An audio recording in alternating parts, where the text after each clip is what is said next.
আহোম ৰাজত্বকালত মাটি উৎপন্ন সামগ্ৰী আৰু অন্যান্য কামৰ হিচাপ ৰাখিবৰ কাৰণে এক ফৈদৰ মানুহ আছিল।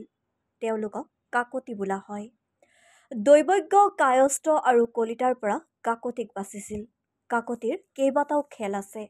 সেইকেইটা হৈছে পিয়লা কাকতি, টাঙনি কাকতি, ভৰালি কাকতি, হাতী কাকতি, চাং কাকতি, জোলাশালৰ কাকতি, গাঁও কাকতি, খোলাৰ কাকতি আৰু পাখি কাকতি। কাকতিসকলৰ ওপৰৰ বিষয়াজনক বৰ কাকতি বোলে।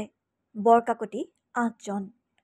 তাৰে ৩জন পিয়লৰ আৰু ৫জন ভঁৰালৰ।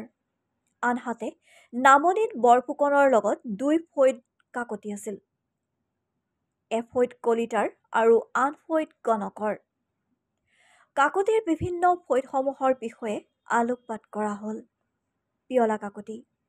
পিয়লৰ আয় ব্যয়ৰ লেখ হিচাপ ৰখা কাকতিজনক পিয়লা কাকতি বোলে। টাঙনি কাকতি।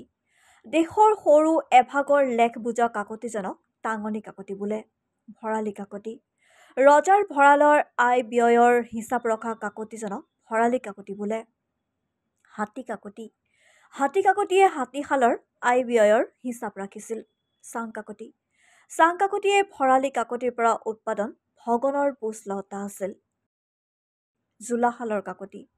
ৰাজকুঁৱৰীসকলৰ কাপোৰ, অলংকাৰ আদি তাঁতী আৰু সোণাৰীক হিচাপ কৰি দি সেইবিলাক জোলাশালৰ কাকতিয়ে যোগাৰ কৰি দিব লাগিছিল। গাঁও কাকতি। গাঁও কাকতি আছিল চৌধুৰী আৰু তালুকদাৰৰ সহায়কাৰী, অৰ্থাৎ আজি যুগৰ কেৰাণী। খোলাৰ কাকতি আৰু পাখি কাকতি।